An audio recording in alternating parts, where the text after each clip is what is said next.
Hi Aries, welcome to your quantum reading. This is for Aries, Sun, Moon, Rising. Welcome to my cross watchers.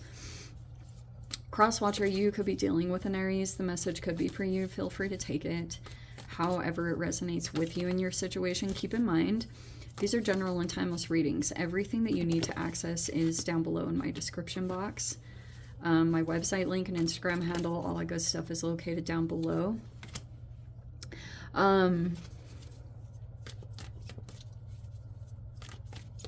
What was the other thing I was picking up on? Oh, yes. Keep in mind, these are general and timeless readings. Everything that you need to access is down below in the description box. My website link and Instagram handle. I just post more things on quantum physics and crazy things that I play around with over there. That's funny, but not funny. Okay.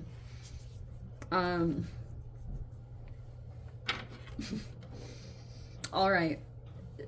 So, yes, never give your power away over to tarot. You're in full control over your life and your situation. And thank you guys so much for liking, subscribing. Thank you for all the ways you've been here and supported the channel. Let's dive in. Okay. So, like,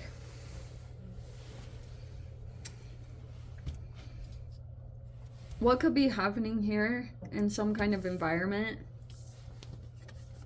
is this apocalypse, like removing the veil of deception. It could be about a temptation element, okay? Whatever that's talking about. The siren is what it is. It's like a person that gets pulled off of their path temporarily.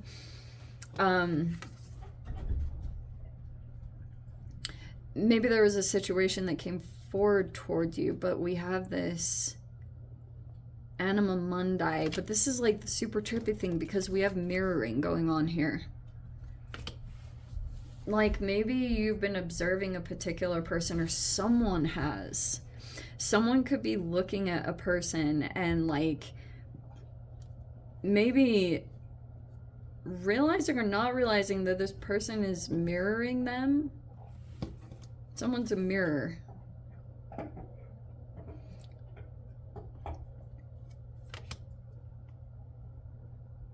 Oh, weird.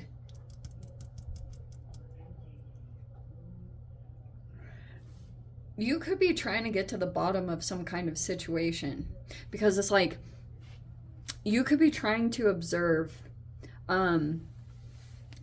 like particular people and trying to put together patterns, you know, to like evaluate some kind of person or situation to kind of like figure out who they are. Because, right, we have archetypes here, so it's kind of like who people are at the core of them. And you could be questioning that. And what's like really trippy about this mirroring card is sometimes people can go into environments, and when you've got empaths or like indigo humans, like crystalline, there's this whole concept that's more in the spiritual world, but that could be the weird thing that's playing out, is like if you got a person like that, like a highly sensitive person that goes into some kind of environment and like this is not the norm that you've experienced from this person, or I don't know, maybe it has been, but that could be something that you're like trying to evaluate or get to the bottom of, because sometimes what can happen is like there's a temptation element. I'm not saying it's happening to you or someone's trying to do it to you, or it's like this, maybe this is something in the mix here, but the mirroring card is what's like really throwing me off.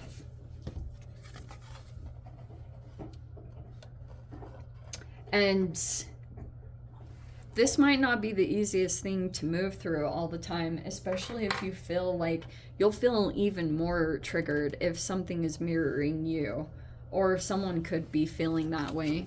But this removing the veil of deception, some kind of like, there's someone that's waking up to some kind of deception in an environment. Six of Wands is in the reverse.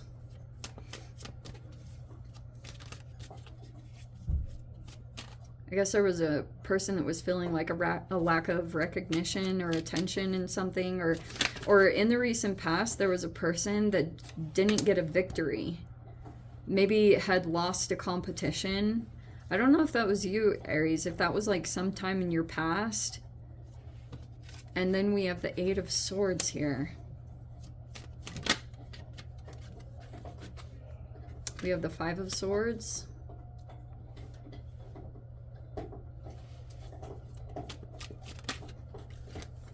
The Wheel of Fortune is in the reverse.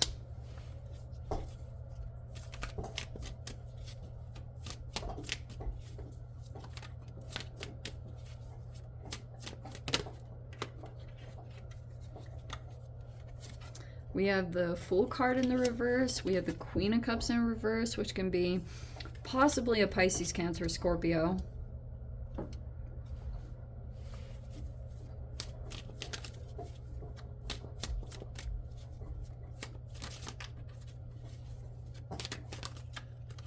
But this person could be coming across as they could be emotionally drained, or there could be a little shallow, or not shallow, that's not the right word. I don't know. That was weird that that came out. Shadow. I was meaning to say shadow elements. But we have this Eight of Cups. Oh, dang, there you are. Okay, wow. It's crazy that that's coming out in that position again. And dang, there's the Empress in reverse. Okay.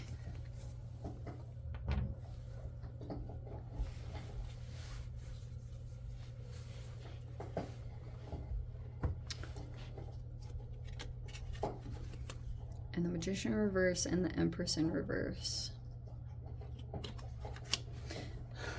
All right, it looks like you're true to your element. You could be like making empowered decisions, or you're just like really decisive. You know, you could be delegating a lot, or you're like driving some kind of force. Like you could be in a leadership position, but this is, you're like in the driver's seat of your life. You're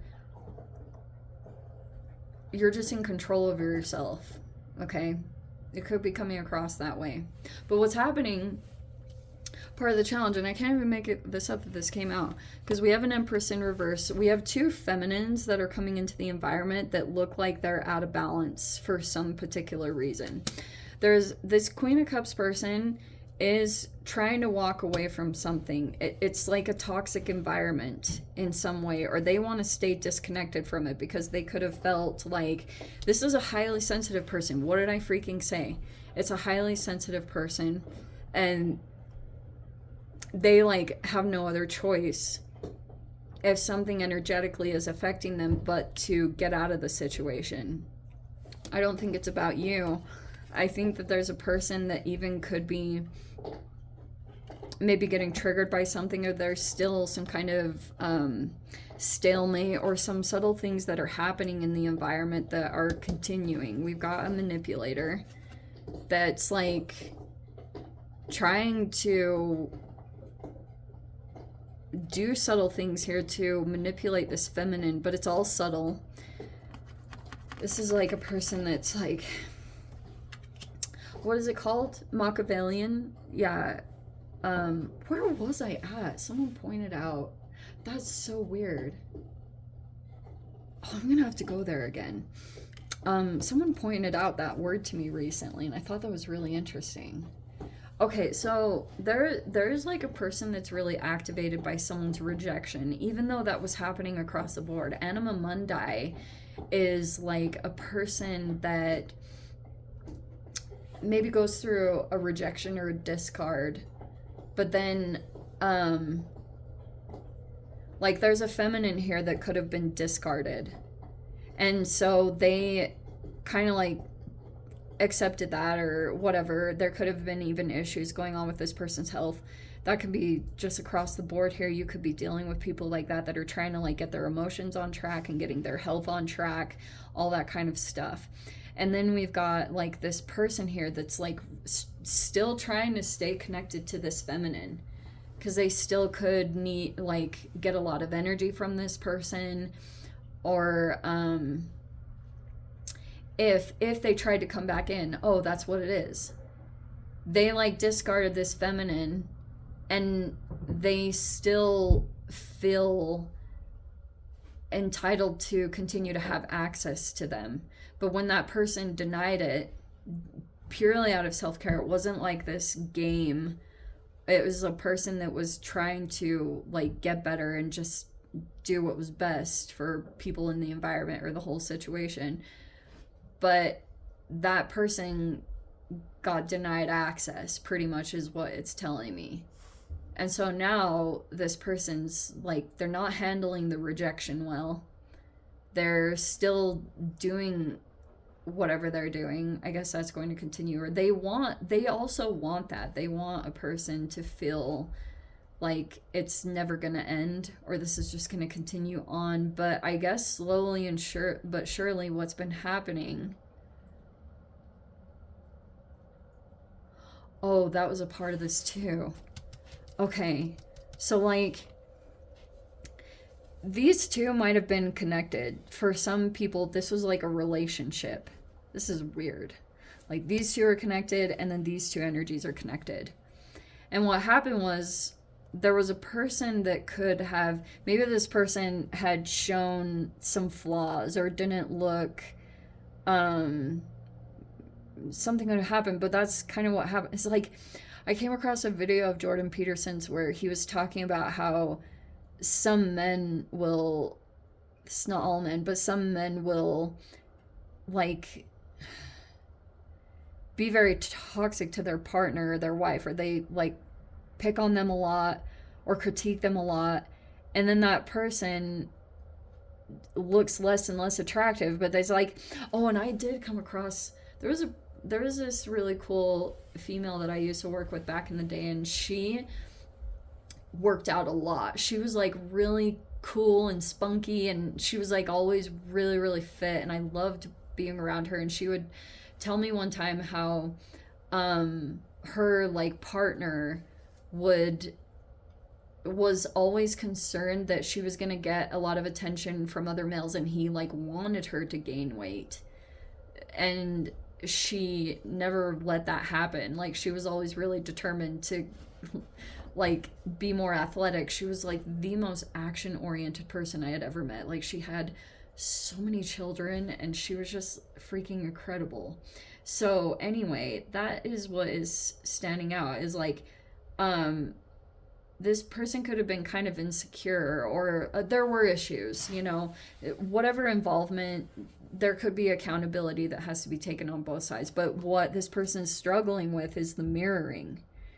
If this feminine came in and mirrored this person and they became really highly reactive about it, but it's like challenging to even work with this person's personality type because they get so reactive. It's like you can't really hold them accountable for their involvement in it, you know? And that's like the tricky part of this whole situation, because like this person may be just so overly consumed by just the fact that they're being rejected. What was that thing I was getting the other day? It was like, what was it? This is like a player. It's like a player, and then they get rejected by a feminine just because they're not allowing them to continue to have access to them. Like, if this person wanted to continue a friendship or continue to have access to this person, but this person like put that at a stop because they didn't want to continue the cycle. Like, what this person might continue to do, it's a whole bunch of things. There's a lot of other people involved. It's just like freaking, you could be getting fed up at this situation. But it's like, yes, if this person is a player and they're getting rejected by a feminine, they like keep saying next, almost like they're denying or rejecting this feminine that's staying no contact, or like they don't want anything to do with them, but they're not even affected by the rejection anymore but this person is still trying to come in and do certain things to try to just like cause a reaction because they want someone to appear to be less attractive. They want this person to not be able to attract a mate. That's kind of what I'm getting off of this. Interesting that it even popped up in my mind, because that was seriously like maybe 12 years ago or something that I had that conversation with that woman. Like, seriously, it was a really long time ago. That's weird. And so, yeah, that's kind of what I'm getting more from this specific thing. Because at one time, this was a part of the issue, was like a masculine that was tempted. They could have cheated, or they went towards some other kind of person that was like a like temptation. Look at this person. It's actually just look at that card. So that was what happened. This person walked away from this person or environment, and they were in some other kind of situation. Maybe they thought the grass was going to be greener, because like they couldn't handle to see someone's flaws or imperfections. And so then they got tempted off this path by some other energy here, but that situation is dissipated, or whatever has transpired there. That's kind of like fallen away, and now this person's trying to like gain access, or they're trying to get back into this person's space. And it keeps like, that's why this person is looking at a balance right now, is because of the like continuing pursuit of this particular person, because they're still trying to keep control over this whole environment. Like, that's what they don't want to feel the lack of control, so they're just like it may make them feel powerful, or it just like, especially if they can outwit. I know I've talked about that before, but that's a mercurial energy. It's all about intelligence. But it's when it's in the reverse. Again, Jordan Peterson, I talked about how I freaking really love that guy. He was talking about how people that are blessed in this life with a high level of intelligence can if there's not enough like humility or gratitude, then it can turn Luciferian, and it can transform into Machiavellianism, where this person wants to continuously outsmart. And that's where they get a lot of their fuel, is feeling more intelligent. And they could have been attracted to a person's intelligence here, because this is Libran energy. This can be a really intelligent person, and they could have been attracted to this person because of that. If this person was like showing high levels of intelligence, like they could have been attracted to that. But they could feel now, especially if someone is starting to elevate or get better, like they kind of continuously come into the environment. I'm sure you're probably all already aware of it. It's like, this is the same exact thing over and over and over again. It's nothing new. But yeah, eventually something's gonna happen, because something does always happen. Maybe it's about certain people in the dynamic figuring out what's going on, this removing the veil of deception. Maybe there's been a multitude of people that were all like thinking this person, since they're upside down, like that's the toxic person, but they're like, maybe there's something more is gonna come to light. Whatever. Anyway, let me dive into the extended, see whatever else wants to come out. If you guys want to join me over there, feel free. Go down below, click on the Vimeo link, see it over there. Oh, by the way, that could be a person who doesn't want attention. That is the other part of it. Anyway, yeah, see you guys over in the extended. Sending you so much love, wishing you all the very best. See you in the next reading. Take care.